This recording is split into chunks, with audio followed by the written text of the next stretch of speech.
നേരിട്ട് സംസാരിക്കേണ്ട കാര്യങ്ങൾ ഒരേ വീട്ടിലുള്ള ആൾക്കാർ നേരിട്ട് സംസാരിക്കുന്നതിന് പകരം സോഷ്യൽ മീഡിയ വഴി സംസാരിക്കുകയും അത് സമൂഹം ഏറ്റെടുക്കുകയും അത് വിവിധ തരത്തിൽ ചർച്ചകൾ ഉണ്ടാവുകയും ചെയ്യുമ്പോൾ പ്രശ്നം വളരെ ഗുരുതരാവും. അങ്ങനെ ഒരവസ്ഥയിൽ ചിലപ്പോൾ സഹായിച്ച വ്യക്തികളും ഇതിനിടയിൽ ഉൾപ്പെടും.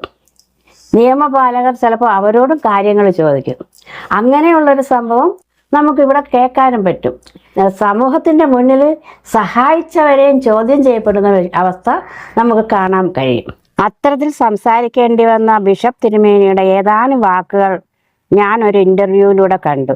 അത് വളരെ കൃത്യമായിട്ടുള്ള കാര്യമാണ്. ആരെയും ഗുരുതരമായ കുറ്റങ്ങൾ പറയുന്നതോ ഒന്നുമല്ല. നിയമപാലകർ അദ്ദേഹത്തെ ചോദ്യം ചെയ്തപ്പോൾ പറയേണ്ടി വന്ന ചില കാര്യങ്ങൾ, എന്നാൽ തെറ്റ് തിരുത്താൻ വളരെ ഉപകാരപ്പെട്ടതുമാണ്. അത് ഇതിനിടയിൽ കയറി വരുന്ന പലരും തെറ്റിലേക്ക് കൊണ്ടുപോകാൻ വേണ്ടിയിട്ട് കൂടുതൽ ഫോഴ്സ് ചെലുത്തുന്നതായിട്ടാണ് മനസ്സിലാക്കാൻ കഴിഞ്ഞത്.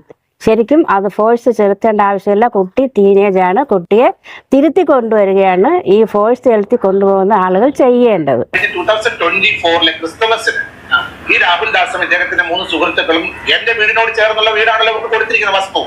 അവിടെ ഇവർ വരികയും ക്രിസ്തുമസ് സമയത്ത് ഇവര് സെലിബ്രേഷൻസിൽ പോകുന്ന സമയത്ത് ഇവരെ പോലീസ് പിടിക്കുവാനിടയായി. രാത്രിയിൽ മാന്താനം എന്ന സ്ഥലത്ത് വെച്ചാണ് പോലീസ് പിടിച്ചിരിക്കുന്നത്. പോലീസ് പിടിച്ച് ഇവരുടെ ബൈക്ക് കൊണ്ടുപോയി. തൃക്കൊടിത്താനം പോലീസ് ഇവരുടെ ബൈക്ക് പിടിച്ചുകൊണ്ട് പോയി. കൊണ്ടുപോയ ശേഷം രാത്രിയിൽ ഈ പയ്യൻ അവിടെ നിന്ന് നടന്ന് ഇവരുടെ വീട്ടിലേക്ക് വരികയുണ്ടായി. വന്നു കഴിഞ്ഞപ്പോൾ പോലീസ് ഇവരുടെ വീട്ടിൽ ബന്ധപ്പെട്ടതിന്റെ കൂടെ എന്നെ പോലീസ് ബന്ധപ്പെടുവാനിടയായിട്ടുണ്ട്. പല കാര്യങ്ങൾ ഈ പയ്യനെ പറ്റി എന്നോട് ചോദിച്ചു. ഞാൻ പറഞ്ഞു എനിക്ക് ഇതിനെ പറ്റി ഒന്നും അറിയത്തില്ല. അപ്പോഴ് ഈ ബൈക്ക് പിടിച്ചുകൊണ്ട് വന്ന് പോലീസ് സ്റ്റേഷനിൽ വെച്ചു. ഈ പയ്യനെ കൊണ്ടല്ലേ എഴുതി വെപ്പിച്ചു കാര്യങ്ങൾ, ഇനി ഇങ്ങനെയുള്ള കാര്യങ്ങൾ ഉണ്ടാകത്തില്ല. പക്ഷെ ഞാൻ പറയുന്നത് ഇന്ന് ഈ ദിവസം വരെ രാഹുൽ ദാസ് പോയിട്ട് ഈ ബൈക്ക് തിരിച്ചെടുത്തിട്ടില്ല. എന്താ കാരണം? ആ ബൈക്ക് എടുത്തോണ്ട് പോകാൻ പോലീസിന്റെ അടുത്ത് പോയി അത് എടുത്തോണ്ട് പോകേണ്ട ഉത്തരവാദിത്തം അവനുള്ളതാണ്. അവനത് എടുക്കുവാനായിട്ട് അവിടെ മടങ്ങി ചെല്ലുന്നില്ല. എന്താണെന്നുള്ള കാര്യം തൃക്കൊടിത്താനം പോലീസുമായിട്ട് ബന്ധപ്പെടട്ടെ. അതായത് അവിടെ ഒരു ഇഷ്യൂ ഉണ്ടായി എന്നുള്ളത് തിരുമേനി പറയുന്നതിൽ നിന്നും നമുക്ക് മനസ്സിലാവുന്നുണ്ട്.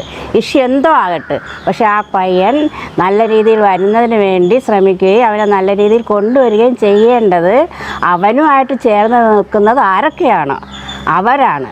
അവൻ്റെ ബന്ധുക്കളായാലും മറ്റുള്ളവരായാലും അവനെ ഇഷ്ടപ്പെട്ടവർ അങ്ങനെ കൊണ്ടുവരണം.